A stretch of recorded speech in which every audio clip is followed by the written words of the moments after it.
दोस्तों नमस्कार। दोस्तों आज मैं आपके साथ एक बहुत ही महत्वपूर्ण जानकारी साझा करने वाला हूँ। ये जानकारी अपना जो जुलाई माह से जो अब एक अलग प्रक्रिया के तहत अपना वेतन जो बनेगा उससे संबंधित है, जो आपके लिए बहुत ही हेल्पफुल होने वाली है। दोस्तों तो वीडियो शुरू करते हैं अपन। तो सबसे पहले इसमें जो अपन बात करने वाले हैं कि डीडीओ स्तर पर इसके लिए क्या तैयारी करनी चाहिए या क्या तैयारी करनी पड़ेगी। तो दोस्तों सबसे पहले तो यही है कि जो जुलाई माह का जो वेतन बनेगा तो उसके तहत क्या है कि अपने डीडीओ को सभी जो कार्मिक हैं तो उसकी सभी प्रकार की एम्प्लॉय डिटेल उनको चेक कर लेनी है। और चेक करने के साथ उनको निम्न बातों का ध्यान रखना है। सबसे पहले है कि जो सभी जो कार्मिक हैं उनके जो इंक्रीमेंट है वो अपडेट हो जानी चाहिए। यानी कि जो जुलाई माह में जो इंक्रीमेंट जो बढ़ा है तो वो अपडेट होना चाहिए और तारीख जो 1/7/2021 होगी वो सबकी सेम और सही होनी चाहिए। तो सबसे पहले तो ये जानकारी डीडीओ स्तर पे करनी चाहिए। इसके बाद दूसरी है कि यदि मान लो किसी कार्मिक का जो इंक्रीमेंट है वो अपडेट नहीं हो रहा है तो उनके जो मास्टर डाटा चेक कर जो सर्विस कैटेगरी रेगुलर यानी कि जो उनकी जो वेतन वृद्धि की जो तिथि है वो क्या होनी चाहिए 1/7/2021। यानी कि इसका मतलब यह है कि कोई भी जो कार्मिक है तो उसकी कैटेगरी रेगुलर होने का मतलब होता है जिसका स्थायीकरण हो चुका है। उसके साथ ही जो आपकी जो ज्वाइनिंग की जो तारीख है और जो रेगुलर सर्विस की तारीख है उसको भी चेक करना चाहिए। ज्वाइनिंग की तारीख का मतलब होता है कि आपने किस तारीख को ज्वाइन किया स्कूल में, और रेगुलर सर्विस का मतलब होता है कि आपका स्थायीकरण कब हुआ।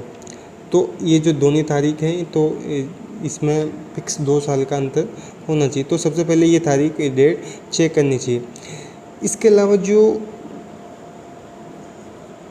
डीडीओ स्तर पर कोई सुधार की मान लो किसी चीज़ में आवश्यकता है तो उसके लिए क्या करना होगा, जो जिस कार्मिक की डिटेल में भी अगर सुधार की आवश्यकता है तो उस कार्मिक को जो अपना जो खुद का जो पे मैनेजर आईडी है उससे डीडीओ को रिक्वेस्ट भेजनी पड़ेगी। फिर डीडीओ उस रिक्वेस्ट के तहत उस डिटेल को सही करेगा। तो ये चीज़ होगी अगर आपकी किसी चीज़ में कोई गलती है तो।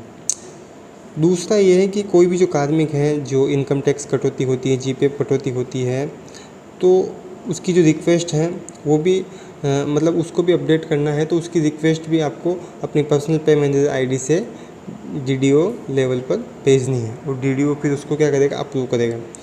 दूसरा ये है कि जो कार्मिकों का जो इंक्रीमेंट लगा है तो उसके तहत कार्मिकों को अपना डीए और एचआरए चेक कर लेना है कि कितना बनेगा जो इंक्रीमेंट लगा है उसके तहत। दूसरा ये है कि जो कार्मिक है इसके तहत यदि कोई भी जो कार्मिक है अगर उनका पार्शियल वेतन बनाना है तो उसकी फीडिंग भी आवश्यक रूप से एम्प्लॉय पे डिटेल पे अपडेट करना चाहिए और साथ ही जो उससे संबंधित जो आदेश है वो अपलोड कर देना चाहिए।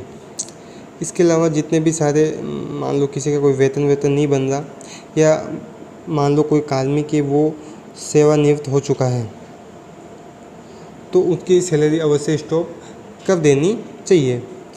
इसके अलावा एक और जानकारी यह है देना चाहता हूँ मैं आपको कि जो जुलाई माह से जो अपना जो वेतन अपन को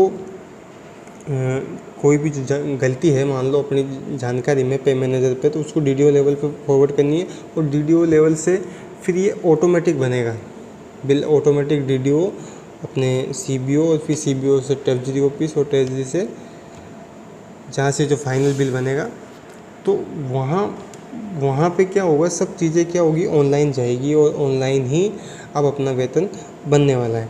तो ये बहुत ही महत्वपूर्ण जानकारी थी दोस्तों। अगर आपको वीडियो अच्छा लगा हो तो प्लीज़ लाइक ज़रूर कीजिएगा।